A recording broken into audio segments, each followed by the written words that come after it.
Hello guys, welcome to my humble YouTube channel where I bring you fanfiction that will brighten your days. Before we start, a subscribe is greatly appreciated, and don't forget to leave a like and ring the bell icon so you won't miss exciting new fanfiction stories. Alright, let us begin on this new fanfiction story, The Fate of Izawa Shizue by Bisel13. Chapter 14. History, Realization, and Decision in the Kingdom of Casland. 400 years before Rimuru and Hinata came to the world named Ares, a series of natural disasters were happening. A massive drought and a mysterious earthquake shattered the nation into chaos. The civilization wasn't advanced enough to understand the cause of the earthquake. It is possible there is some tectonic activity in that area, but that was still a mere guess. The people were left shaken without any proper answer about the cause of this mysterious drought and earthquakes. But no matter how much they tried to find the answer, it has never come. Worse, what lies upon the people of Casland was a nightmare of rising poverty and declining sovereignty. The series of natural disasters also affected other nations, but they didn't suffer as much as the people of Casland. They still have land to grow food, raw materials for various production, and a sea full of natural resources. Meanwhile, Casland was a nation which landlocked between various other nations. With its city reduced to rubble, houses were destroyed, and their lands were not fertile. To begin with, the already struggling nation has lost its cohesion. With barely any resources, the royalties were desperate to save the nation. The nobles, who were already corrupt from the beginning, were only trying to save themselves, fleeing with the national treasury they could gather. They sold their own people to slavery and left anywhere they could go. On the other hand, in the continent, there are two powerful nations that aggressively expand their territories. These two nations were the Kingdom of Magna and the Kingdom of Gigant. The two nations have been competing with each other to expand their territories while trying to avoid a direct confrontation with each other. It is fortunate or unfortunate that these two powerful kingdoms would take any kind of territory, regardless of their value. Seeing the weakening state of the Kingdom of Casland, they tried to make it as their own territory. But these two kingdoms have different methods to take the land of Casland.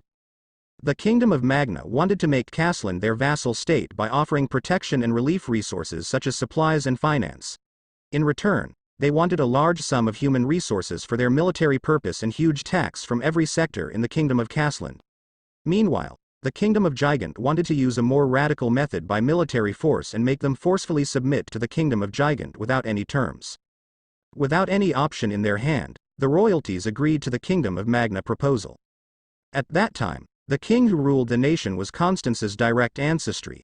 He was a man with an awkward personality, but he never backed down from his words. He was against the proposal, but he also hesitated to face the threat of invasion by the Kingdom of Gigant. The pressure was very high to accept the terms from the Kingdom of Magna, but he still never said agree, even though on paper, the agreement had been made to accept the proposal. The day before the formal signing of an agreement with the Kingdom of Magna, he prayed as hard as he could. He made a wish to the stars. He wished his nation could stand on its feet without any dependency on the other nation. He hoped that somehow, the kingdom he ruled could have fertile land, huge raw material resources, and loyal people. And miraculously, a stunning beautiful woman appeared beside him. "Era, you seem in a pretty troubled situation." The woman spoke all of a sudden. He didn't understand how she appeared inside the castle, which was guarded by heavily armed knights, but somehow he didn't feel his life was threatened by this woman. In fact, he was more stunned by the beauty of this woman beside him. "Oh my, you're blushing. It looks very cute." "See, cute?" The king wasn't an old man, so it's understandable he still has a handsome face, but being told as cute as a compliment he never heard of. "That's right. The face of my beloved has never failed to bring me happiness." Huh? He swears he never met this woman before, but somehow this woman already called him her beloved. The awkward situation continued for many hours later, but in short, they finally managed to talk in a good manner. The king was curious as to why he didn't hesitate to tell each of his problems to this woman.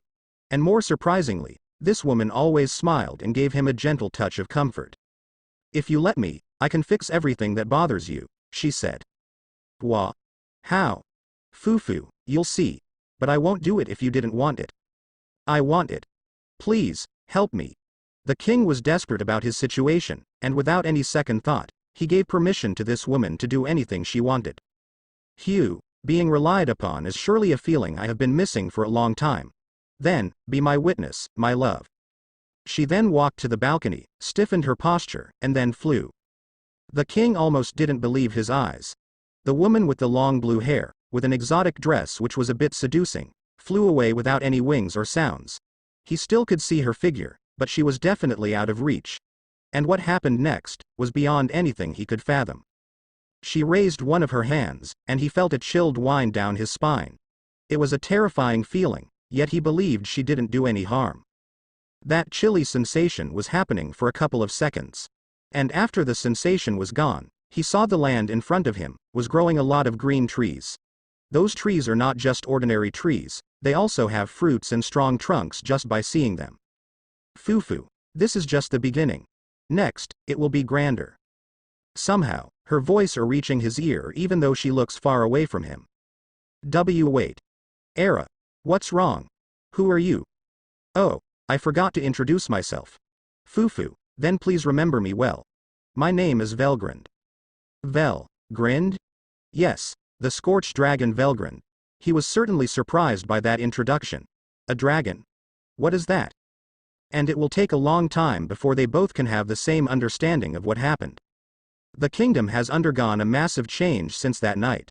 The land had suddenly become fertile enough to grow any kind of plants, the precious metal and every kind of ores could be found in almost every corner of the kingdom, and the people were fully devoting themselves to the king upon the miraculous event. The nobles who sought the opportunity upon realizing the existence of Velgrind were trying to take her for their own. Of course, any kind of method they tried to her was failed miserably. She was too strong in literal meaning, and her heart was never wavering no matter how cunning the method was to shake it. These failures forced them to become obedient, and over time, they accepted it as a natural course. The most important thing was the disagreement with the proposal to become a vassal state from the Magna Kingdom. At first, the Kingdom of Magna was angry by their sudden rejection, but upon learning about Velgrind's power, they gave up on pursuing the negotiation. Only the Kingdom of Gigant recklessly tried to invade the kingdom, albeit being utterly beaten down in a brutal way. Velgrind has single-handedly transformed the Kingdom of Casland from a poor country into a new superpower. The Kingdom of Casland became a feared nation by others, and nobody tried to pick a fight with them. Their territories were expanding greatly. This situation lasted for decades since the king was on the throne without any hitch. It's a golden time. Yet, things started to change when the king passed away. Not long after the king passed away, Velgrind was nowhere to be seen. Not even when an eulogy was held, Velgrind was in sight. She completely vanished, leaving with nothing except a small words, "Don't worship me. My brother Veldanava is the mightiest one. And I'm here, only for my beloved soul." For several months, the royalties in the kingdom launched a series of search missions, yet to no avail. Even the most optimistic person started to waver after many attempts to find her failed. The disappearance of Velgrind leaves a great amount of loss. The kingdom lost its guardian, albeit they still could enjoy their new rich lands, but it was prone to conflict. The other nations were noticing the chaos in the internal affairs of the Casland kingdom. They tried to invade the kingdom once again, but fortune was still on Casland's side. With their rich resources, their army could have equipment that better than other nations. And not just that, with their massive agriculture supply, they have a better physique for the standard of the world of Ares. The result was the victory for the Casland kingdom. Realizing their invasion failed again, most of them never again tried to meddle anymore. Except for one kingdom, which is the Kingdom of Magna. They suspect that the king has hidden the knowledge of magic somewhere. Thus, many schemes were set to obtain that secret knowledge of magic. They send their spies, bribe officials, and many more. They patiently proceed with every scheme they set up, until one moment, one mysterious person claims to be almost mastering magic. For 100 years, the thirst for good news upon the mission to obtain magic has driven the royalties of the Kingdom of Magna to haste the process of integration. Seeing the impact of magic on a poor country such as Casland to suddenly improve their condition in just a short time, had made them impatient to use it. But alas, just as when they wanted to make this unknown man share his findings, he's missing. The reason was unknown, but for various reasons, death is not an answer that they could accept. Royalties and nobilities, they unite to find this man. In their attempt to find this man, they commit various atrocities against the people who are suspected as helpers of that man to escape. The reality, however, was uncertain. Whether this man had died or run away, the answer is never to be found. The situation had heated up the turmoil. Royalties and nobility were suddenly disintegrated, and by many factors, the Kingdom of Magna became a field of war for many complicated and complex reasons. By that time, the existence of the Kingdom of Magna had vanished. Learning from what happened to the Kingdom of Magna, many nations upheld an unwritten rule to never be involved with magic. But the interest in it never ceased to exist. And in the pretext of wanting the Castland Kingdom to keep the peace, many nations have been trying to meddle in internal national affairs. The reason for their meddling was simple: to have a piece of their land and to obtain anything that could be useful for recreating magic. And those things were happening at the same time when they upheld the unwritten rule to never be involved with magic. Such a hypocrite as the world used to be. In a room with a beautiful small flower garden, 3 men are sitting with serious faces. They have been talking for hours, not realizing that dinner time has passed long ago. The light from the chandelier inside the room illuminated the whole place with a dim light, yet gave a soothing feeling to the 3 men inside there. The servants have been serving a coffee many times, yet they never serve any meals since none of them ask for it. One maid, an old female with nice etiquette, grew concerned over the health of these 3 men. Realizing she could not act on her own, she asked for help from the newly arrived butler. "Excuse me, Vlan-san. But, His Highness and the others haven't had dinner yet. As I recall, His Highness doesn't even have lunch this afternoon. But they never ask for a meal. What should we do?" "Is that so? Why didn't you tell me before?" "My apologies, at first I thought it was only because His Highness wasn't hungry yet. But it's been hours since the dinner time has passed. It's already midnight as well, I can't help but get concerned." "Alright, is there any food left in the kitchen?" "Yes, there should be still some food in the kitchen. We can heat it up first." "Good, please prepare it. You can leave it to me for the rest." "Thank you very much for your cooperation, Vlan-san. Don't mind me, I'm just doing my job as His Highness's main servant."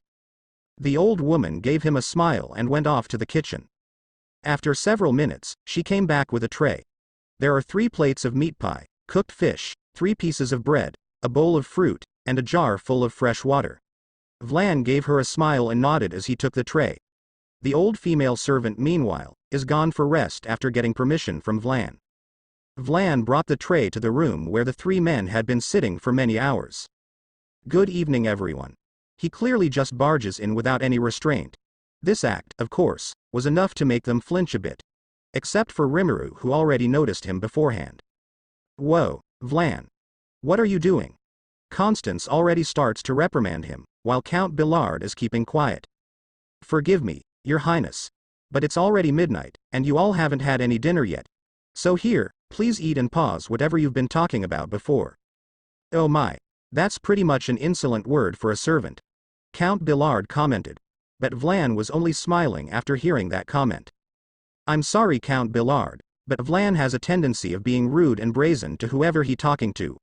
I apologize on his behalf." Constance bowed down to Count Billard. But Count Billard only smiled. "It's all right. I am already aware of Vlan's personality. Please be at ease, Your Highness." "Thank you very much, Count Billard. Come on, Vlan, you have to apologize as well." "My sincerest apologies to everyone. Forgive me for my earlier rudeness." Vlan bowed his head. The 3 men were only nodding, and carefully took their dinner. Vlan is still there to serve and accompany them until they finish. The 3 men, except for Rimuru, should have thanked Vlan for his insistence on bringing a dinner to them. Because when they realize they have spent a long time discussing the future plan, they can feel their stomach has been growling for a long time ago. And because of it, unaware of how starving they are, the food has vanished in just a mere minutes.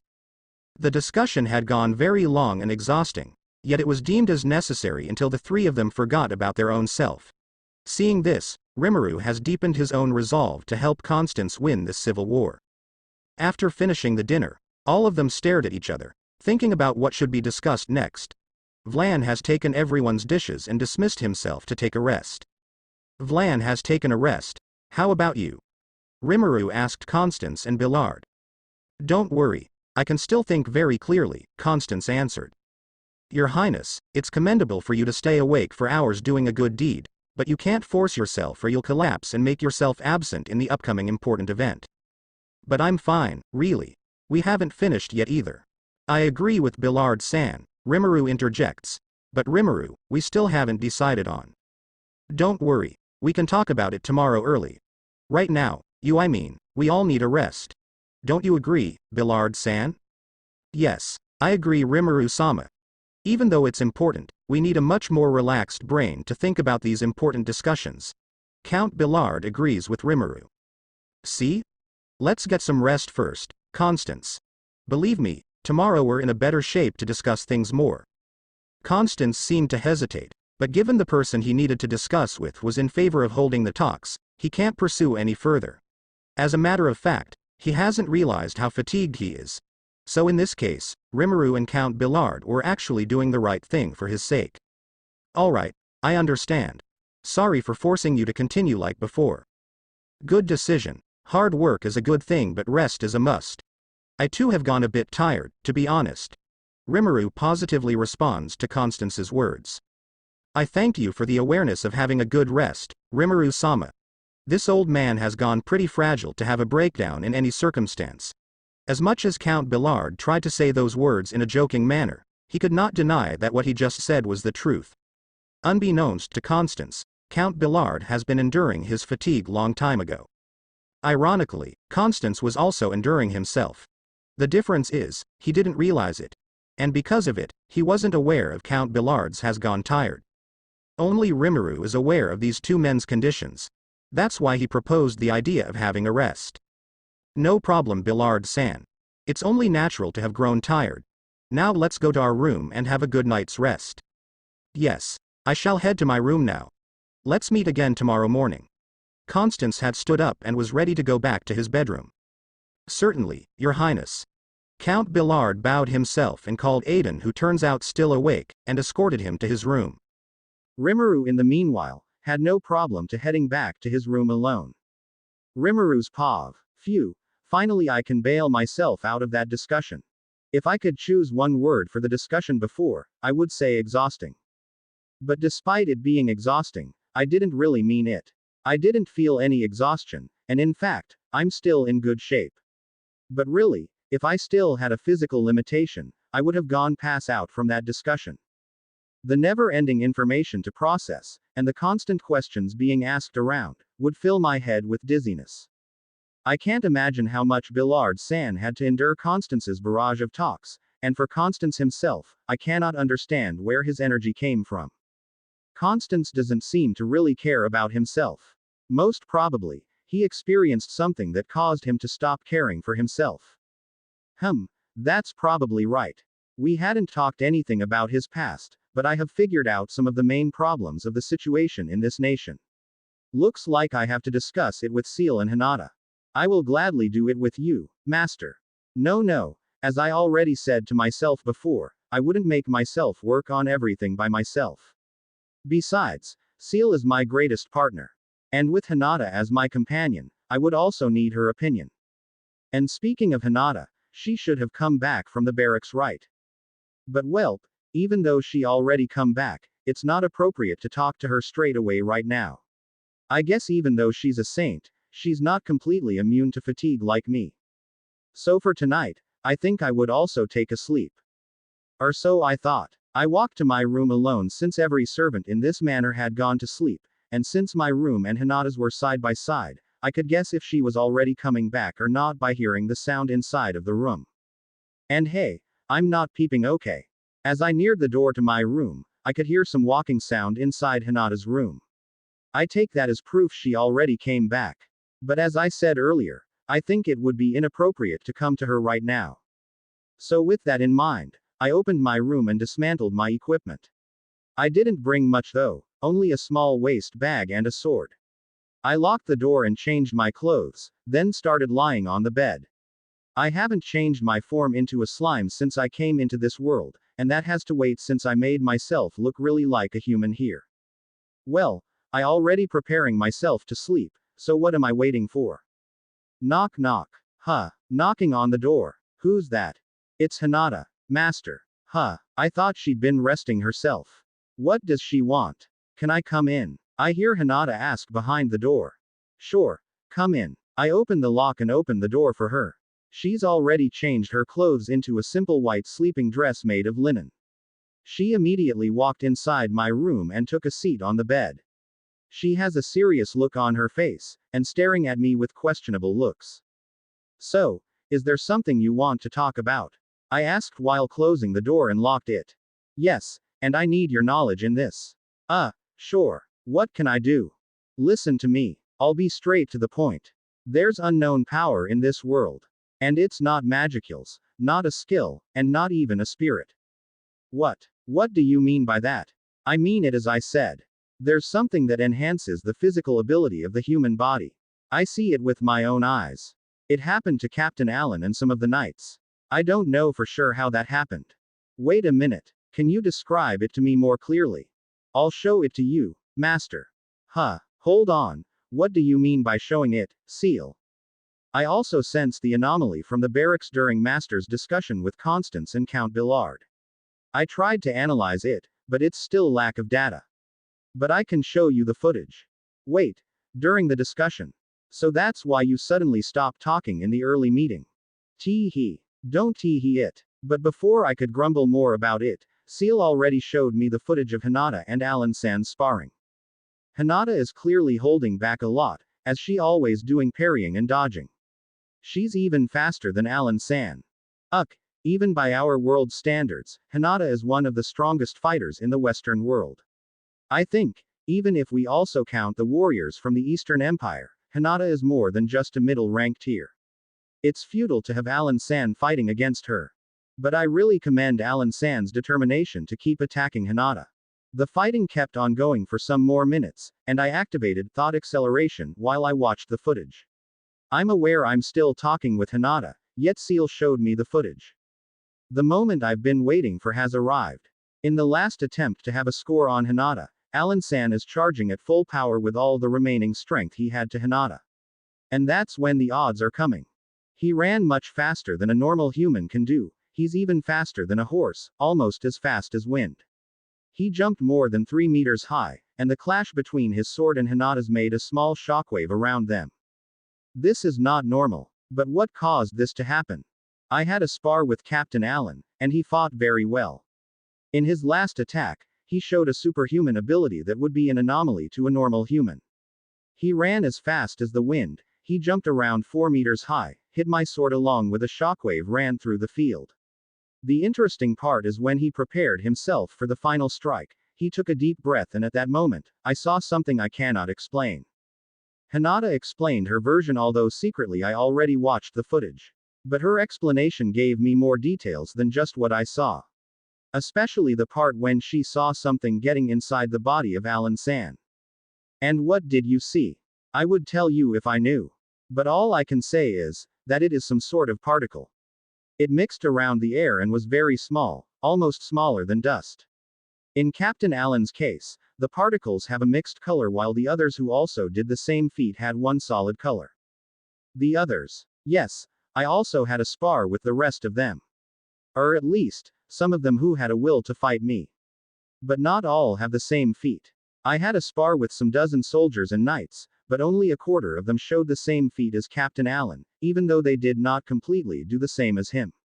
Some of them had a regeneration, some had more physical power, some had extra stamina, and some had a better sight. Say, don't you think it might be a skill? No, because of those mysterious particles, it makes me think it's impossible that the answer is skill. If so, then there's only one possibility. If what you saw is not magic in any kind of form, nor a skill or even willpower, then it's something new. A power that does not exist in our world. I thought the same. And none of the soldiers and knights were aware of this phenomenon. They saw what happened to Captain Allen but were also confused about what was happening. It means it's up to us to uncover this power. This is strange. If these particles could make a human become more powerful even without them doing it unconsciously, there should be a record about these kinds of incidents. Wait a minute. As I said that, I suddenly remembered about the story of the mysterious man who was said to be almost recreating the magic. And if I'm not mistaken, Constance said that according to the rumor, the mysterious man can destroy a rock just by touching it, moving very fast, having unlimited stamina, etc., right? Say, isn't this similar to what happened to Alan-san? It has some similarities. Although Captain Allen seems to have run out of stamina after what happened. You're right, Seal. It's not completely similar, but they have something in common. Which is, giving a superhuman ability to a human. Hey, tell me what's inside your mind, Rimuru. Hinata interjects my mind process. Whoops. I forgot to tell it to her. Oh yeah, sorry. My bad. I just recall the story I just heard from Constance. What is it? So I tell her. From the beginning to the end. Hinata listens with full attention while sometimes interrupts with questions. I couldn't answer all of her questions since I didn't know the details, I only knew what I had been told by Constance. After she heard all I knew about the story, we discussed what should we do about it.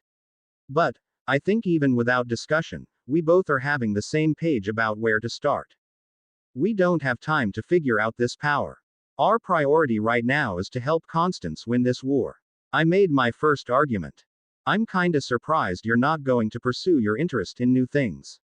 Although I would say later on we need to figure out this power for its people, I agree for now we have a different priority.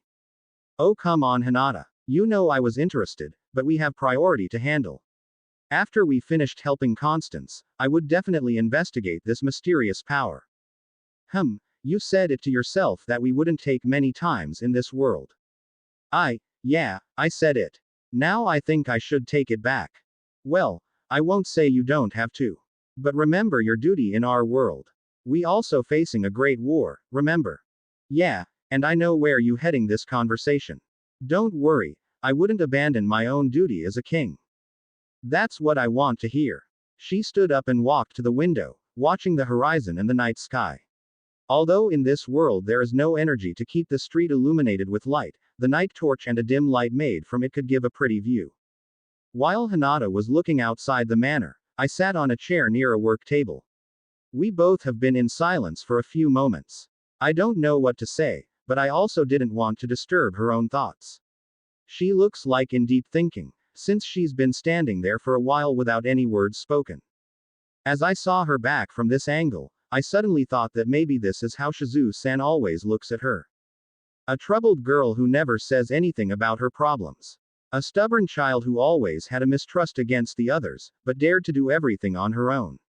She's a strong girl who wouldn't depend on others, but deep inside she wanted attention.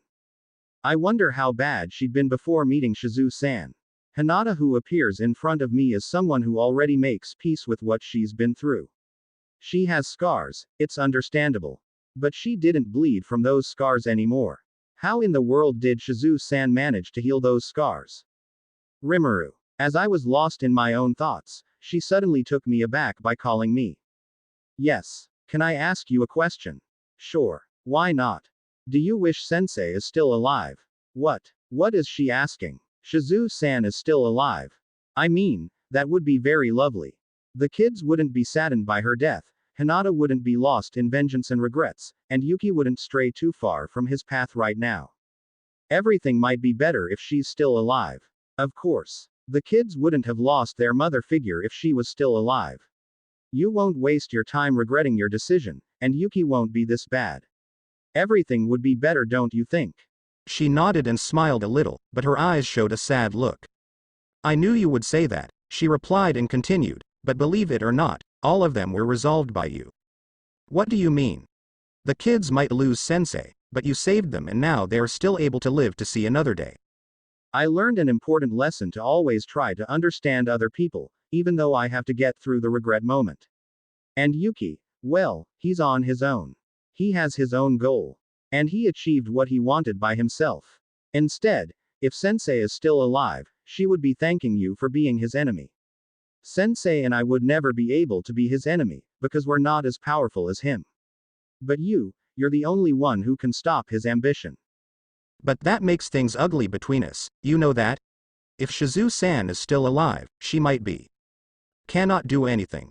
You can see from his actions alone, that he would not listen to anyone. In fact, through Damrada, he's making you and me clash with each other. He didn't see you're inheriting Sensei's wish. He only saw you as a threat, even with Sensei's wish residing inside of you. What would make you think that he would listen to Sensei? Something unimaginable, I think. You're the only one who can do such things, Rimuru. Sensei is a great person, but she's not obnoxious like you. Hinata paused a little and then continued, and that's why. You're the only one who can stop the obnoxious Yuki. Hinata. What is it? What are you trying to say? I feel like this conversation is directed into something that I cannot imagine. But for some reason, I have a hunch that Hinata is doing this on purpose. It's like, she's trying to make me realize something. But what is it? Hinata let out a sigh for a moment after I asked that question. And then she turns around and looking at me in the eye. I asked you that question, to see if you're honest with yourself or not. Pardon? You answered with a reason about other people's needs. The kids, Yuki, and me. But have you ever wondered about your own reason? What would happen to you if Sensei is still alive? Have you ever imagined that? That's okay, Rimuru. I already know what you're going to say. You're smart in every way, but you're surprisingly dull in this kind of thing. Sorry for taking your time, I have told you everything I need to tell. She walked toward the door and unlocked it. I was trying to say something to her, but she suddenly stopped before exiting my room, and then she said, I think if you talk more with Constance, you'll understand. Then she closed the door, leaving me speechless while wondering what the hell is she meant. It's past midnight, and the temperature is cold. Although it's not winter yet, the air is beginning to get chilly. The people on the planet Ares weren't really fond of a calendar, but they were able to count the days. But surprisingly, the planet circles the sun at the exact same speed as the Earth. And that makes it easy to understand about concept of time on this planet. So with that basic, it is safe to conclude that Rimuru and Hinata arrived on this planet during the autumn season. That night, one man is walking around the manor wearing a thick wool jacket. He's been awakened from his sleep, and now he can't continue his sleep. Feeling a bit annoyed by it, he decided to grab his jacket and walk around the park in the manor's backyard. He put both of his hands inside the jacket's pocket. He thinks that the cold air right now could ease his troubling mind. But when he continued his walk in the park, someone's voice was calling him. Vlan-san. He immediately turned his head towards the source of the voice. When he saw the source of that voice, he immediately bowed down. Rimuru-sama. What can I help you tonight? Rimuru was a bit annoyed by that attitude because he hadn't said anything yet Vlan had perceived he was going to do something. Nope. Don't worry about it, Vlan-san. What are you doing here? You do not need to use honorifics to me, Rimuru-sama. Vlan is enough. And to answer that question, well, to be honest, it's very mundane. I cannot sleep. Alright, Vlan it is. So you can't sleep, eh? I didn't expect you would have trouble with sleep. Yes, usually I can sleep very easily. In fact, in the early days of my job as His Highness's servant, I often got late from waking up. Ha ha ha. That's quite a silly problem you have. So what's going on today? There must be something bothering you, right? Bothering me? Well, I am not really sure if that word could describe what I'm feeling right now. Hey Vlan, care to have me accompany tonight? This little park is pretty beautiful. It's pretty well lightened as well. How about we have talks while enjoying the view? If that is your wish, I would gladly accept. In that case, how about I make some hot chocolate? It's usual to have a warm drink during a cold time. Oh, don't worry about it. I can make you something better than chocolate. Vlan was a bit confused by what Rimuru said. But remembering how inhuman Rimuru is, he decided to just follow along. Then, I shall gladly accept it, Rimuru-sama. Rimuru nodded his head, and both of them walked to find a bench to sit on. They found the bench after walking several meters away from their initial place. It's near the torch which is placed on a pillar, with the fire adding some warmth for Vlan. He sat on the bench enjoying the warmth from the nearby fire, while he tightened his jacket around his torso. At first, he looked around seeing the flowers nearby with unsure looks. He cannot distinguish the one which is beautiful and not. He's not a romanticist person. Here you go, Vlan. It's called chamomile tea. It will make you relax a bit. Out of nowhere, Rimuru handed him a cup of hot tea. Inside it, there's a golden red liquid, letting out a vapor with a relaxing smell. While confused about where Rimuru could get a cup of hot tea, he received the cup with much gratitude. Thank you, Rimuru-sama. If His Highness ever saw this, he would be scolding me for being the one who received hospitality. Ha ha ha. Then, we were lucky he's not here. They both start to sip the tea. For Rimuru, it's not his first time drinking such a delicious and relaxing tea. But for Vlan, it's a whole new experience. He leans on his bench with both of his hands holding the hot cup. His breath let out a steam because of the cold temperature. Seeing this, Rimuru saw a chance to ask what was going on. So, care to share what bothering you, Vlan? Vlan answered without hesitation. I've been thinking about His Highness. You worried about him? Very. Rimuru-sama. Very worried. He's pushing himself too hard, isn't he? He has always done that, without even realizing. But that's not what I'm worried about the most. What are you worried about then? He looked at Rimuru and was surprised that Rimuru didn't wear a jacket. He's simply wearing the same tunic as today. Rimuru-sama, don't you feel cold? No, I'm not. Fortunately, I have resistance against a cold, so I don't feel any cold right now. That would be very useful in this world, Rimuru-sama. Well, in my world, I used to deactivate some of my abilities to enjoy the facility I made and feel the joy of comfort. But in this world, I'm not in a position to enjoy luxury. Anyway, back to the topic. What is it that you worried the most? Vlan paused for a moment. He seems to hesitate to say what's inside his mind. Nevertheless, if he didn't say anything, his mind would only turn round and round back to square one. He needs to say what bothering him. Rimuru-sama, after all this time, nobody really wants to help His Highness. Many nobles and other people are only taking advantage of his kindness. They help him when he's in trouble, but in return, they demand something from him. It was never genuine, unlike His Highness. I see. Are you doubting Count Billard as well? Honestly, I doubt everyone who's helping him right now. Then he looked again at Rimuru. Rimuru realized what that look meant, and for a moment, he wondered how to respond. I would say, I'm not one of those people, Vlan. You can see for yourself. Constance is in a bad state. No matter how hard he tries to be tough facing all of this, he could collapse at any time. I don't want my presence to be the one who causing it. So can I take that as a statement that you would never take advantage of His Highness? Rimuru had a pause for a moment before answering it. He would never take anything from Constance, except for one. The one he's been looking for all this time. But he cannot say it loudly to Vlan, his most loyal servant. Before he could explain it properly to Constance, he cannot say his true intention to anyone. So, Rimuru has no choice other than to lie a little. Yes, I would never take advantage of him, Vlan. But, perhaps someday, I would ask him a favor. Is it something that would need sacrifice? I hope not. So in the end, you still need something from His Highness, right? Yes. Rimuru has no choice but to answer this question. It's either saying yes or no. Being a good liar is one of the things he cannot master. He almost gave up on making soft words to cover his true intentions. Right now, he only hoped Vlan would never ask further about what he's been seeking from Constance. There was a sudden silence for a few minutes. Rimuru tried to break the ice by starting to sip the tea. And fortunately, it worked. Vlan also sipping the tea, and slowly breathing his lung. He didn't look at Rimuru. Instead, he looked at the night sky. Rimuru saw his face. In that face, he could see a worried expression. Rimuru-sama, I may not be the nicest person ever existed. But my loyalty to His Highness, I wouldn't doubt that I'm the highest among the others. As long as you can help His Highness to settle this war, I will let you do what you want. I just hope that what you ask to him, is not something heavy for him. Rimuru tried to smile at him. He's unsure whether his intention, his true intention, was something hard to accept for Constance. Rimuru realized the hard part of his true intention was not explaining that he needed a part of Constance's soul, but explaining that if Constance didn't have Shizue-san's soul, Rimuru wouldn't even bother to help him. Indeed, Rimuru was finally helping Constance to win this war. But initially, he and Hinata had tried to avoid every conflict in this world.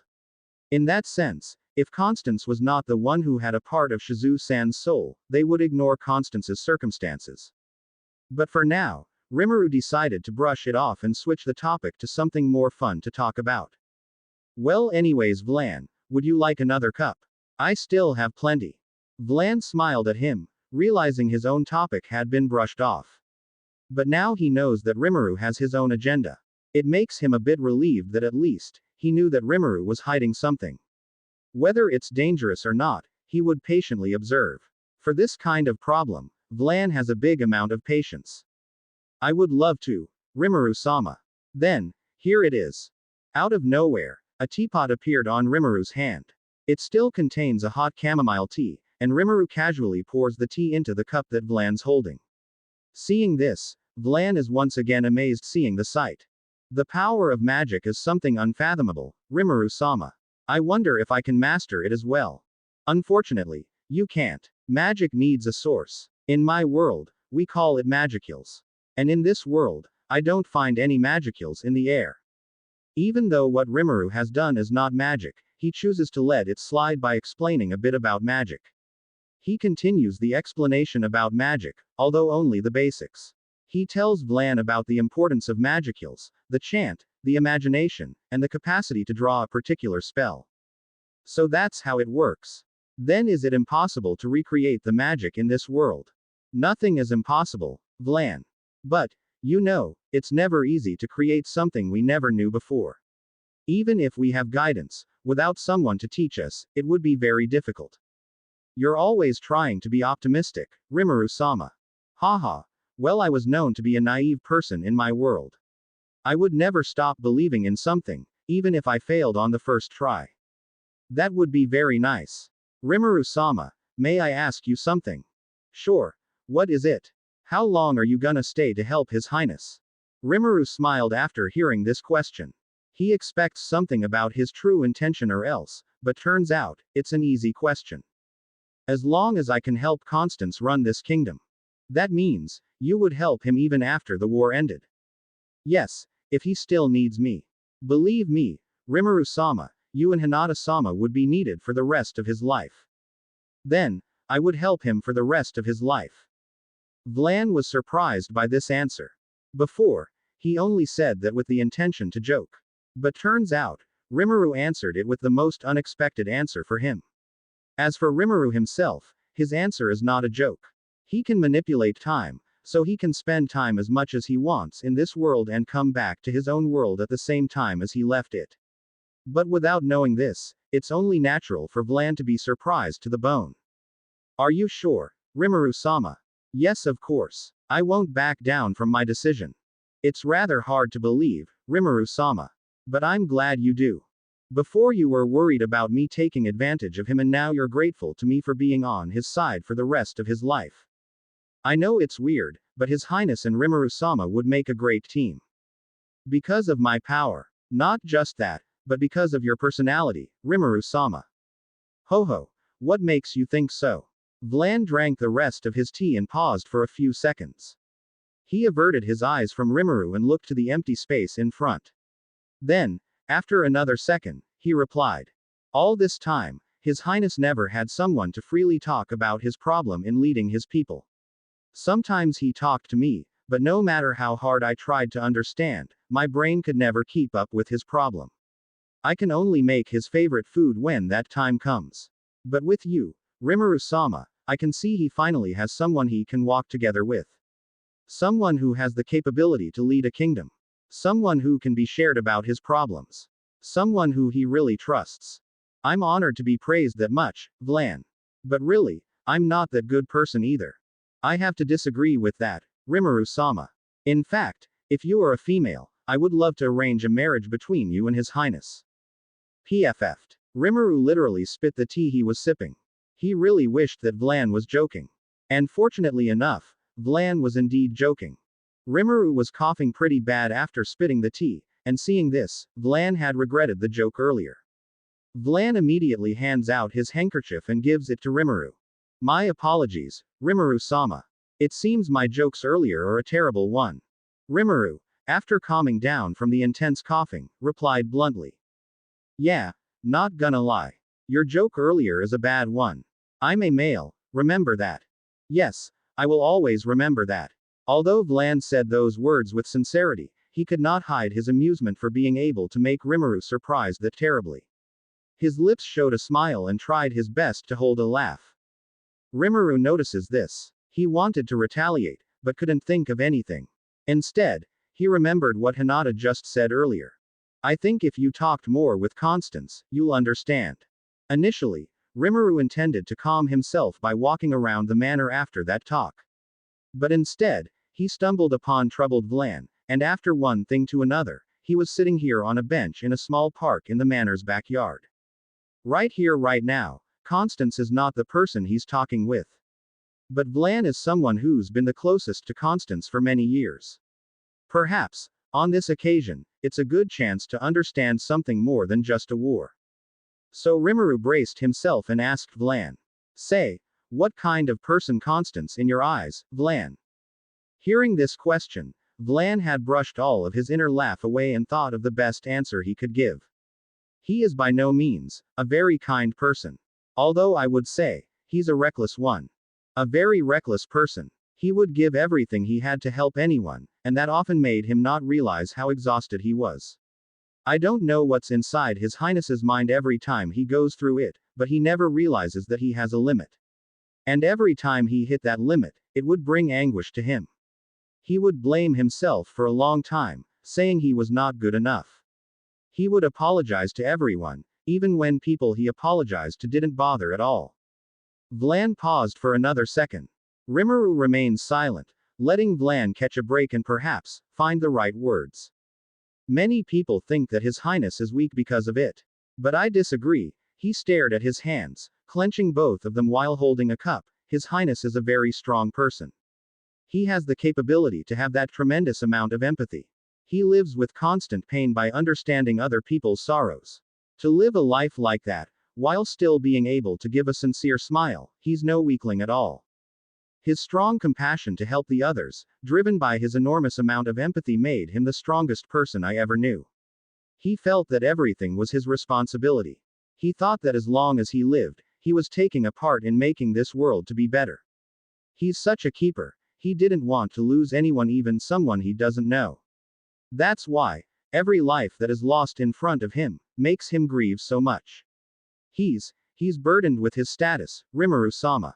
I think, he's not suited for the role of becoming royalty where he would face those political conflicts that could lead to a bloodshed. He's disliked by his fellow aristocrats, but he's loved by his people. Anytime someone tried to pick a fight with him, there would be always someone else who'd be willing to fight for him.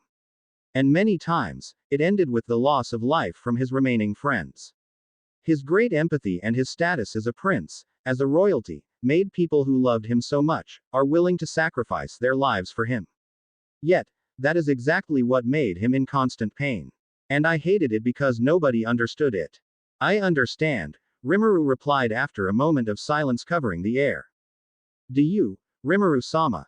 Yes, I do. Because back in the day in my world, I've met someone like that.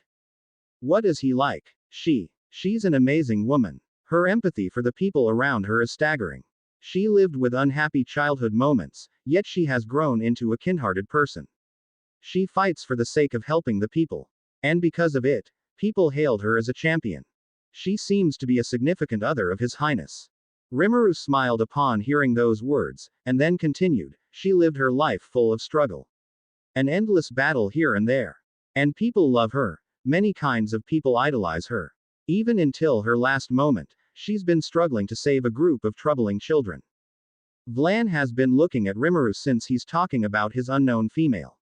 He always believes that Constance is the only person who has an enormous amount of empathy.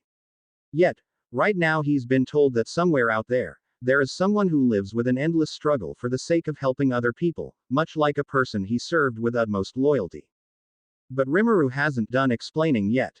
And just like Constance, she's also having something inside of her that could lead anyone to their death. She has an uncontrollable power, a very dangerous one, inside of her. If it unleashed unconsciously, many people would die. Then how does she live her life? As I said, she lives with endless struggle. No matter how impossible it is, she tries to control her enormous power and use it for good deeds. Eventually, she's able to control the power to some extent, but that's already a remarkable feat. That's more than amazing in my opinion, Rimuru-sama. Right. She's amazing in every way. A really powerful person, both physically and personality. But, she's lonely. She's been left behind by his loved ones. Her master, her mother, her students, and her home. In the end, she died with a hatred of this cruel world. So, she's already passed away. Yeah, she passed away with tears that she disliked the world and begged me to give her another place for rest. And my biggest regret is I cannot help her with anything when she's still alive. If only I was strong enough back then. But you gave it right. The place other than that world.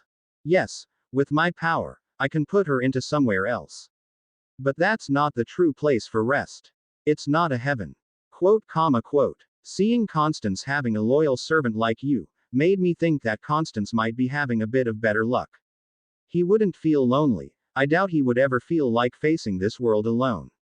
And I'm sure, you wouldn't let that happen. Of course, I wouldn't. And she didn't have that. She was repeatedly left behind by her close people. Until now, I still cannot forgive myself for not being able to save her from that miserable life. Rimuru-sama. Yes. This person, who exactly she is. Rimuru paused for a moment. He didn't expect that question would be pretty difficult to answer. A champion, a mother figure, a teacher, a family, nope. None of those statements is fit to answer Vlan's question. In the end, it was up to Rimuru to decide who exactly is Izue Shizawa. Who is Shizue-san for me? He racked his brain, but there was only one answer he could think of. She's my destined one. Yet, he still could not understand the feeling behind those answers. An unexplainable feeling always surges up from his heart, whenever he remembers the figure of the ever-kind, gentle sweet smile of Shizue-san. Vlan was keeping silent hearing that answer, yet he looked at Rimuru with full conviction. He's in love with her. And funny enough, at the same time, Rimuru also found a hint of what he felt about Shizue-san. Am I in love with Shizue-san? The next morning, Constance woke up with a fresh feeling he'd never felt for a long time. All of his fatigue was gone, and he felt his mind was wide open to have a good discussion. I wonder what's going on. I had never been this fit before. Oh well, maybe Rimuru is right, resting is really necessary after all. Unbeknownst to him, last night after Rimuru and Vlan had finished their midnight talks, Vlan tells Rimuru about Constance's trouble resting. After that, Rimuru with the help of Vlan, had secretly cast a healing spell that could ease the fatigue and spread some amount of sleeping gas in his room so he could sleep soundly. To add that, Rimuru also did the same thing to Count Billard, for a good purpose. The result was as good as predicted. Count Billard was also feeling fresh and fit when he woke up. Rimuru, who didn't need any sleep, was always in good shape. Only Vlan, who's still in a sleep at the early hours, but none of the residents in the manor make a fuss over it. The four important people, Constance, Count Billard, Rimuru, and Hinata, were having breakfast together. They were served with a meat stew along with boiled vegetables. During breakfast, Rimuru started to talk to break the silence. Constance, you looking better? Yes, I am. When I woke up, I felt my body was so light. I could do a lot of things in this good shape. Thanks for insisting on having a rest last night, Rimuru. Don't worry about it. And by the way, Billard-san is also looking better. Thank you for noticing, Rimuru-sama. Indeed, I feel much better this morning since I woke up. That's very good to hear. Oh, and by the way, you haven't been introduced to Hinata, right? My, I forgot about it. Count Billard, Hinata, my apologies for forgetting the introduction. Count Billard, this is Hinata Sakaguchi, a companion of Rimuru. My pleasure to meet you, Count Billard. Who? Very beautiful. I haven't seen any woman as beautiful as you for a long time, Hinata-sama. My name is Billard Greetham, but you can just call me Billard like Rimuru-sama. And also my pleasure to meet you. I hope we can get along. Thank you for the praise. But I'm not very fond of taking care of myself, my beauty is something I take for granted. My, if you were born into this kingdom's noble family, you're definitely going to be a hot topic and a fierce struggle for marriage. Hinata was not comfortable with the conversation, but luckily, although unintentionally, Constance was saying something that made the topic shift into a more serious one. Speaking of a noble house, we have to continue our last night's discussion. Do you mind if we talk about it now? Rimuru and Count Billard look at each other. Hinata has finished her breakfast, and after hearing that question, she intends to dismiss herself and continue to train the knights and soldiers. Well, I'm up for it. How about Billard-san? I don't mind as well. How about Hinata-sama? All the glances were looking at her. And Rimuru, knowing that she wasn't fond of these kinds of talks, was trying to help. Do you have any plans today, Hinata? Actually, I intend to train again with the knights and soldiers at the barracks after finishing the breakfast. She replied while looking at Constance and Count Billard alternately. Ho ho. Then there's no helping for it. Sorry for delaying your schedule, Hinata-sama. Count Billard is quick to take the hint that Hinata is not the type to excel in political problems. Wait a minute. Sorry Hinata-sama, we also gonna have a talk about the military policy. May I have your moment to discuss this with us? But turns out, Constance wants Hinata to join the discussion as well. And in fact, it's true that there's going to be a discussion about military acts. Last night they couldn't talk much about it since the three of them aren't the ones who understand the most about the military. And Constance thought Hinata could come up and give proper advice. Hinata's looking at Rimuru. Her glare is telling, but you should be able to do this. In fact, with the help of Seal, he could have. But he remembered about yesterday. Other than the military, it's Rimuru's job to be a consultant for Constance. And so, it really is Hinata's role. Gave up. Hinata replied, all right, but I think we should also have a talk with the two captains. Constance nodded, you're right. Let's call Captain Allen and Captain Klon. And before they knew it, the meeting was held, in a dining room. The discussion went more smoothly than yesterday, probably because of the better shape from Constance and Count Billard. All matters that had been in deadlock yesterday were done in just a mere minutes. And so, after around 1 hour they have almost completed their initial discussion. And continued with the development of the whole discussion, into a military one. As far as I understand, we need to decide whether we combine the remaining forces you have that were initially led by Captain Klon with the knights that were led by Captain Allen, or we keep it separately. What do you think about this, captains? Surprisingly, the meeting was dominated by Hinata. I think we already talked about this before, right? We were going to combine these two forces. Captain Allen replied while looking at Captain Klon. Yes, and right now they're managed by Captain Allen's second in command. It's Leroy, right? Yes, he's my vice captain. Then you need to decide who's going to be in charge of this newly formed army. Now, both Captain Allen and Captain Klon have gone silent. They haven't thought that, not due to lack of knowledge, but how hectic their days had been until they forgot about his matter. Hinata-sama is right. Sir Klon, in my opinion, you should be the one in charge. I would gladly give the command to someone of your caliber. Are you sure, Sir Allen? Those knights are your subordinates. Don't you have any bonds with them? I am, but now it will be dominated by the new men at arms that you've led before. And for my knights, all of them are the proud knights who swear loyalty to His Highness Constance. As long as they were led by His Highness men, there would be no complaint. Then, I shall gladly accept it, Sir Allen. Thank you for the honor. The honor is mine, Sir Klon. But, we also recruiting more soldiers, right? This time, it was Constance who asked. Yes, Your Highness. We have received a quite lot of people who wish to join you. Mainly from the refugees. Captain Klon is the one who answered.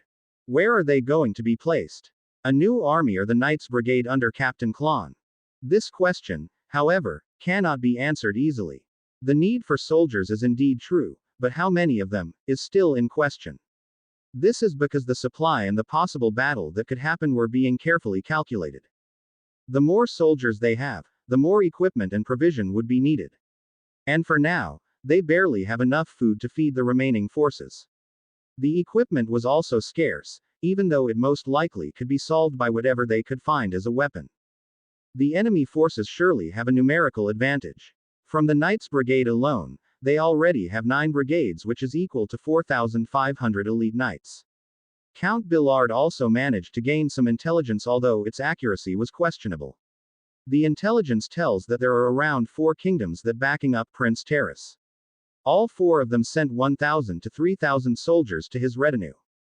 If Prince Terrace could get 3,000 men from 4 nations, then he already has 12,000 men, added up with 4,500 elite knights from his own retinue. In total, although it's still uncertain, it is possible that Prince Terrace had 16,500 men at his disposal.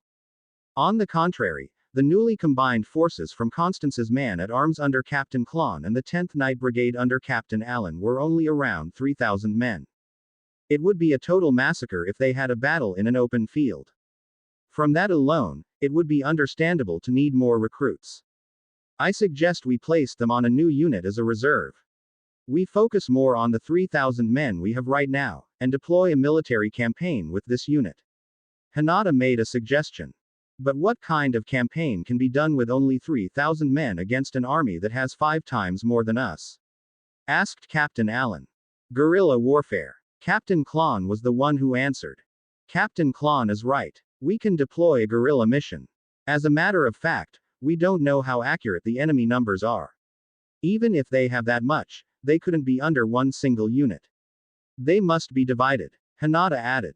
I agree. But Hinata-sama, I have to say I quite dislike this tactic.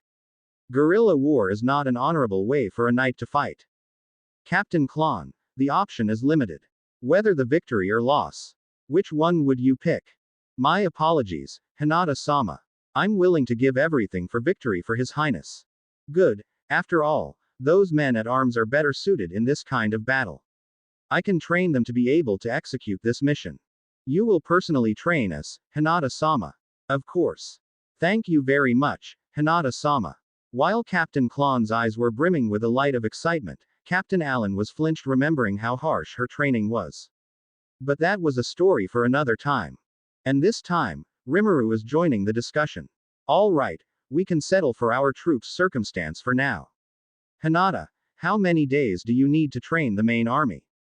Ideally, it will take months. But given the men at arms and the knights are experienced, I think I can train them in 2 weeks. Understood. Captain Klon, this guerrilla mission is mainly for stalling the enemy, not to defeat them as a whole. Understood, Rimuru-sama. I want you to hold them off from reaching Cardinalis, or any other city that was in Bisel13's territory. It's tough, and that's why we will need to train the other new unit to be your reinforcement. Hinata, this is also gonna be your responsibility. Understood, you can count on me, Rimuru. And that leaves to Captain Allen. Allen-san, you're in charge of the newly recruited army. Understood, Rimuru-sama. But the recruiting process is still underway. How many soldiers we can afford, Rimuru-sama? This time, Rimuru looked at Constance. Aware of Rimuru's gaze, Constance nodded and let Rimuru explain the rest. 5,000 soldiers should be enough. Having half of the enemy's total amount will suffice in this guerrilla tactic.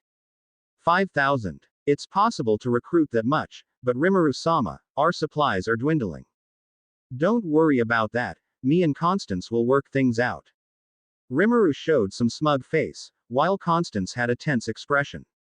It was at this time that Count Billard joined the talks. The idea of stalling the enemies is to allow His Highness and Rimuru-sama to run a diplomatic mission. Last night, we talked a lot about this topic, although we're not pretty sure about it. But this is the best hope we can get. We're aiming to drag the rest of the noble house together and fight Prince Terrace's army together. This new information surprised both captains. Does that mean, we're going to make this conflict a truly civil war? Asked Captain Klon. Yes, it is, Sir Klon. It's the best way we got. Constance replied with a heavy voice. All right, Your Highness. I will follow whatever path you choose. Me as well, Your Highness. Followed by Captain Allen. Don't worry. It may seem to be we're escalating the conflict. But what we really intended, is to put more pressure on Prince Terrace from political terms. It's just to show him, that even if he manages to defeat Constance, he needs to bring down another noble. The more noble we got on our side, the more political pressure to give at him. Both of the captains were pondering this explanation. They did not have any intention to disobey, but they wanted to understand the whole strategy. But we will also negotiate for providing extra supply and equipment for us. That's why we were confident to decide we could afford 5,000 more troops. That's amazing, Rimuru-sama. But Your Highness, if the strategy is to put more political pressure on Prince Terrace, then what would be the end of this conflict? Reconciliation. We will shift the whole battlefield into a battle on the table. And with that, casualties would be low. It's not Rimuru who's answering it, but Constance. I understand, Your Highness. This is a good strategy. I promise I won't let you down with my mission. I will give my everything to fulfill my role, Your Highness. Thank you for all your help, Sir Klon, Sir Alan. Constance walked toward them and patted the shoulders of both of them. Behind them, Rimuru, Hinata, and Count Billard were continuing the talks. Are you sure you can handle the negotiation with other nobles, Rimuru-sama? I know you're a powerful and divine being, but hiding that identity and trying to negotiate with these self-important nobles is almost impossible. Asked Count Billard. Don't worry, Billard-san. I know how many cards I can use. And given the time, I can add up more cards to be used in the negotiation. You sure you want to do this? You said it yourself last night, we're going to cast aside this matter for now. Hinata interjects. I know, but I think this matter could be a great trump card. All right, I won't be stopping you. So how many days you're going to be away from here? Constance and Billard-san are going to prepare the negotiation process, starting from listing the nobles, writing a letter of notification, and preparing the carriage for the journey. I think it would take around 3 days, right Billard-san? Yes, all should be done in 3 days Rimuru-sama. Right, in that 3 days, I won't be here helping you prepare the negotiation process. I will collect every card I could get for the negotiation later on. All right Rimuru. Be careful. And see you in 3 days, I presume. Thanks. And you too Hinata. I leave the troops' training to you. Geez, be at ease. I won't fail it. I believe you. Billard-san. See you in 3 days. Please have a safe journey, Rimuru-sama.